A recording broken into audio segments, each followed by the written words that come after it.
Function generator ಬಳಸಿ ಅಗತ್ಯವಿರುವ frequency ಅನ್ನು ಆಪರೇಟ್ ಮಾಡಿ ಮತ್ತು ಹೊಂದಿಸಿ. ಎಲ್ಲರಿಗೂ ನಮಸ್ಕಾರ. ಇಂದಿನ ವಿಡಿಯೋದಲ್ಲಿ ಫಂಕ್ಷನ್ ಜನರೇಟರ್ ಬಳಸಿ ಆಪರೇಟ್ ಮಾಡಲು ಮತ್ತು ಅಗತ್ಯ ಫ್ರೀಕ್ವೆನ್ಸಿಯನ್ನು ಹೊಂದಿಸಲು ಎಲೆಕ್ಟ್ರಿಷಿಯನ್ ಪ್ರಾಕ್ಟಿಕಲ್ ಸೆಷನ್ ಪ್ರಕ್ರಿಯೆಯನ್ನು ನೋಡುತ್ತೇವೆ. ಉದ್ದೇಶಗಳು: ಈ ಅಭ್ಯಾಸದ ಕೊನೆಯಲ್ಲಿ ನೀವು ಈ ಕೆಳಗಿನವುಗಳನ್ನು ಮಾಡಲು ಸಾಧ್ಯವಾಗುತ್ತದೆ. ಫಂಕ್ಷನ್ ಜನರೇಟರ್ನ ವಿವಿಧ ನಿಯಂತ್ರಣಗಳನ್ನು ಗುರುತಿಸಿ, ಸಲಕರಣೆಗಳನ್ನು ಆಪರೇಟ್ ಮಾಡಿ ಮತ್ತು ಅಗತ್ಯವಿರುವ ಫ್ರೀಕ್ವೆನ್ಸಿ ಮತ್ತು ವೇವ್ ಫಾರ್ಮ್ ಅನ್ನು ಹೊಂದಿಸಿ. CRO ಬಳಸಿ ಸೆಟ್ ವೇವ್ ಫಾರ್ಮ್ ಸಮಯ ಮತ್ತು ಫ್ರೀಕ್ವೆನ್ಸಿ ಅನ್ನು ಅಳೆಯಿರಿ. ಪರಿಕರಗಳು: ಉಪಕರಣಗಳು 10 ಮೆಗಾಹರ್ಟ್ಜ್ ಆಸಿಲೋಸ್ಕೋಪ್, ಡ್ಯುಯಲ್ ರೇಸ್ 1 ಸಂಖ್ಯೆಗಳು, ಫಂಕ್ಷನ್ ಜನರೇಟರ್ 1 ಸಂಖ್ಯೆಗಳು, ಆಡಿಯೋ ಫ್ರೀಕ್ವೆನ್ಸಿ ಆಸಿಲೇಟರ್ 20 ಕಿಲೋಹರ್ಟ್ಜ್ 1 ಸಂಖ್ಯೆ. ಸಾಮಗ್ರಿಗಳು: ಪ್ಯಾಚ್ ಕಾರ್ಡ್ 1 ಸೆಟ್. ಕಾರ್ಯ 1. ಫಂಕ್ಷನ್ ಜನರೇಟರ್ ಬಳಸುವುದನ್ನು ಅಭ್ಯಾಸ ಮಾಡಿ. ಫಂಕ್ಷನ್ ಜನರೇಟರ್ನ ವಿವಿಧ ನಿಯಂತ್ರಣವನ್ನು ಅದರ ಮುಂಭಾಗದ ಫಲಕದಲ್ಲಿ ಕಂಡುಹಿಡಿಯಿರಿ.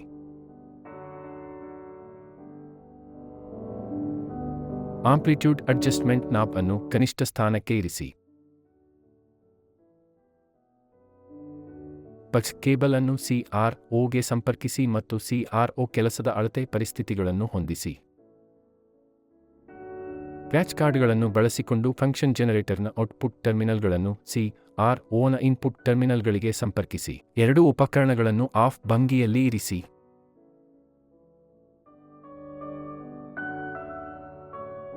ಸೈನ್ ವೇವ್ ಅನ್ನು ಆಯ್ಕೆ ಮಾಡಲು ಫಂಕ್ಷನ್ ಸ್ವಿಚ್ ಒತ್ತಿರಿ.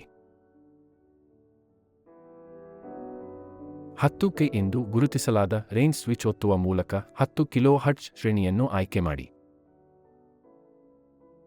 ಫೈನ್ ಫ್ರೀಕ್ವೆನ್ಸಿ ಡಯಲ್ ಅನ್ನು 2ನೇ ಸ್ಥಾನಕ್ಕೆ ಇರಿಸಿ.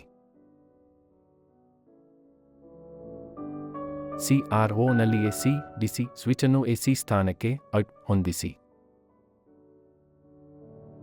ಫಂಕ್ಷನ್ ಜನರೇಟರ್ ಮತ್ತು CRO ಇವೆರಡರ ಪವರ್ ಅನ್ನು ಆನ್ ಮಾಡಿ. ಪರದೆಯ ಮಧ್ಯಭಾಗದಲ್ಲಿರುವಂತೆ ಟ್ರೇಸ್ ಅನ್ನು ಸರಿಹೊಂದಿಸಿ.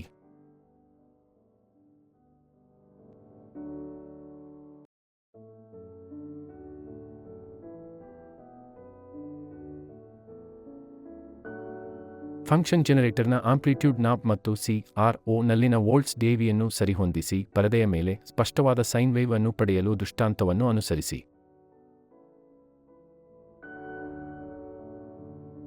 ಪರದೆಯ ಮೇಲೆ ಸಾಕಷ್ಟು ಸಂಖ್ಯೆಯ ಪೀಕ್ಗಳನ್ನು ಪಡೆಯಲು ಸಮಯ ಡಿವಿಷನ್ ನಾಬ್ ಅನ್ನು ಸರಿಹೊಂದಿಸಿ. ಮಾಪನ ಅವಧಿಯ ಆರಂಭವನ್ನು ಅನುಕೂಲಕರ ಉಲ್ಲೇಖ ಬಿಂದುವಿಗೆ ಲಂಬ ಮತ್ತು ಸಮತಲ ರೇಖೆಗಳ ವಿಭಜಕ ಬಿಂದು ಸರಿಸಲು ಶಿಫ್ಟ್ ನಿಯಂತ್ರಣವನ್ನು ಸರಿಹೊಂದಿಸಿ. ವೇವ್ ಫಾರ್ಮ್ನ ಕಾಲಾವಧಿಯನ್ನು ಪರಿಶೀಲಿಸಿ. ಸಮತಲ ವಿಭಜನೆಗಳ ಸಂಖ್ಯೆಯನ್ನು ಎಣಿಸುವ ಮೂಲಕ ಮತ್ತು ಅದನ್ನು ಸಮಯದ ಮೂಲ ಶ್ರೇಣಿಯೊಂದಿಗೆ ಗುಣಿಸುವ ಮೂಲಕ ಮತ್ತು ನಡುವಿನ ಸಮಯವನ್ನು ನಿರ್ಧರಿಸಬಹುದು. ಆದ್ದರಿಂದ ಸಮಯದ ಅವಧಿ T5 001ಗೆ ಸಮನಾಗಿರುತ್ತದೆ. ಇದು 005 ಮಿಲಿಸೆಕೆಂಡ್ಗೆ ಸಮನಾಗಿರುತ್ತದೆ. ಆದ್ದರಿಂದ ವೇವ್ ಫಾರ್ಮ್ F 1 ಬೈಟ್ಗೆ ಸಮಾನವಾಗಿದೆ. 1/0 05 × 10⁻³ ಸಮಾನವಾಗಿದೆ. ಇದು 20 ಕಿಲೋಹರ್ಟ್ಜ್ಗೆ ಸಮಾನವಾಗಿದೆ. ಫಂಕ್ಷನ್ ಜನರೇಟರ್ನಲ್ಲಿ ಫ್ರೀಕ್ವೆನ್ಸಿ ರೇಂಜ್ ಸೆಟ್ಟಿಂಗ್ಗಳನ್ನು ಬದಲಿಸಿ. ಕೋಷ್ಟಕ 1 ಅನ್ನು ಅನುಸರಿಸಿ ಮತ್ತು ಆಸಿಲೋಸ್ಕೋಪ್ ಬಳಸಿ ಔಟ್ಪುಟ್ ಫ್ರೀಕ್ವೆನ್ಸಿ ಅನ್ನು ಪರಿಶೀಲಿಸಿ. ಫಂಕ್ಷನ್ ಸ್ವಿಚ್ ಅನ್ನು ಬೇರೆ ಯಾವುದಾದರೂ ವೇವ್ಗೆ, ಉದಾಹರಣೆಗೆ ಚೌಕಾಕಾರ, ತ್ರಿಕೋನಾಕಾರ ಇತ್ಯಾದಿ ಹೊಂದಿಸಿ.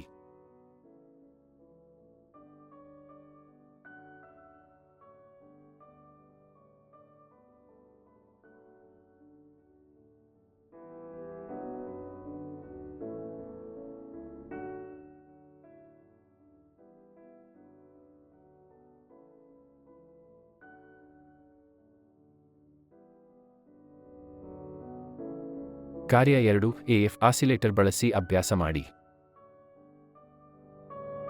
AF ಆಂದೋಲಕನ ವಿವಿಧ ನಿಯಂತ್ರಣವನ್ನು ಅದರ ಮುಂಭಾಗದ ಫಲಕದಲ್ಲಿ ಕಂಡುಹಿಡಿಯಿರಿ. ಆಂಪ್ಲಿಟ್ಯೂಡ್ ಅಡ್ಜಸ್ಟ್ಮೆಂಟ್ ನಾಬ್ ಅನ್ನು ಕನಿಷ್ಠ ಸ್ಥಾನಕ್ಕೆ ಇರಿಸಿ. ಪಕ್ಸ್ ಕೇಬಲ್ ಅನ್ನು CROಗೆ ಸಂಪರ್ಕಿಸಿ ಮತ್ತು CRO ಕೆಲಸದ ಅಳತೆ ಪರಿಸ್ಥಿತಿಗಳನ್ನು ಹೊಂದಿಸಿ. ಸೈನ್ ವೇವ್ ಅನ್ನು ಆಯ್ಕೆ ಮಾಡಲು ಫಂಕ್ಷನ್ ಸ್ವಿಚ್ ಒತ್ತಿರಿ. 10K ಎಂದು ಗುರುತಿಸಲಾದ ರೇಂಜ್ ಸ್ವಿಚ್ ಒತ್ತುವ ಮೂಲಕ 10 ಕಿಲೋಹರ್ಟ್ಜ್ ಶ್ರೇಣಿಯನ್ನು ಆಯ್ಕೆ ಮಾಡಿ. ಫೈನ್ ಫ್ರೀಕ್ವೆನ್ಸಿ ಡಯಲ್ ಅನ್ನು 2ನೇ ಸ್ಥಾನಕ್ಕೆ ಇರಿಸಿ. CRO ನಲ್ಲಿ AC DC ಸ್ವಿಚ್ ಅನ್ನು AC ಸ್ಥಾನಕ್ಕೆ ಹೊಂದಿಸಿ. AF ಆಂದೋಲಕ ಮತ್ತು CRO ಇವೆರಡರ ಪವರ್ ಅನ್ನು ಆನ್ ಮಾಡಿ. ಪರದೆಯ ಮಧ್ಯಭಾಗದಲ್ಲಿರುವಂತೆ ಟ್ರೇಸ್ ಅನ್ನು ಸರಿಹೊಂದಿಸಿ.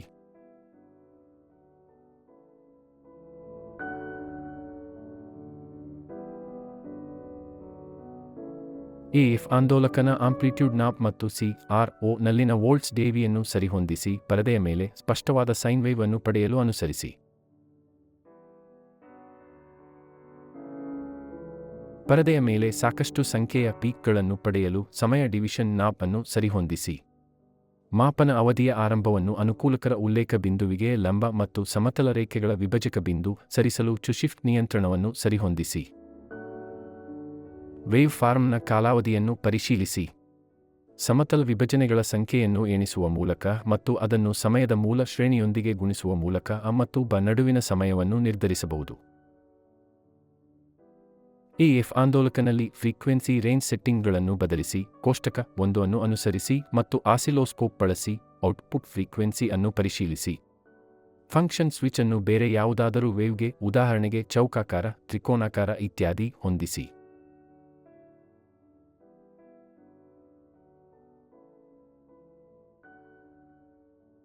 AF ಜನರೇಟರ್ ಆಸಿಲೇಟರ್ ನ ಔಟ್ಪುಟ್ ಫ್ರೀಕ್ವೆನ್ಸಿ ಅಳೆಯಲು ಟಾಸ್ಕ್ 1 ರಲ್ಲಿ ನೀಡಲಾದ ಕಾರ್ಯವಿಧಾನವನ್ನು ಅನುಸರಿಸಿ ಮತ್ತು ಕೊಟ್ಟಿರುವ ಸೆಟ್ಟಿಂಗ್ಗಳಿಗಾಗಿ ಕೋಷ್ಟಕ 2 ರಲ್ಲಿ ರೀಡಿಂಗ್ ಅನ್ನು ನಮೂದಿಸಿ.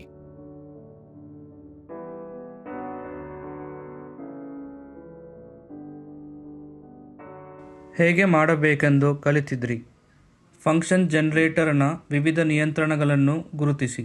ಉಪಕರಣಗಳನ್ನು ಆಪರೇಟ್ ಮಾಡಿ ಮತ್ತು ಅಗತ್ಯವಿರುವ ಫ್ರೀಕ್ವೆನ್ಸಿ ಮತ್ತು ವೇವ್ ಫಾರ್ಮ್ ಅನ್ನು ಹೊಂದಿಸಿ. CRO ಬಳಸಿ ಸೆಟ್ ವೇವ್ ಫಾರ್ಮ್, ಸಮಯ ಮತ್ತು ಫ್ರೀಕ್ವೆನ್ಸಿ ಅನ್ನು ಅಳೆಯಿರಿ. ಈ ತಾಂತ್ರಿಕ ಪ್ರಕ್ರಿಯೆ ಬಗ್ಗೆ ನೀವು ಸ್ಪಷ್ಟವಾದ ತಿಳುವಳಿಕೆ ಇದೆ ಎಂದು ಭಾವಿಸಿದೆ. ಧನ್ಯವಾದ.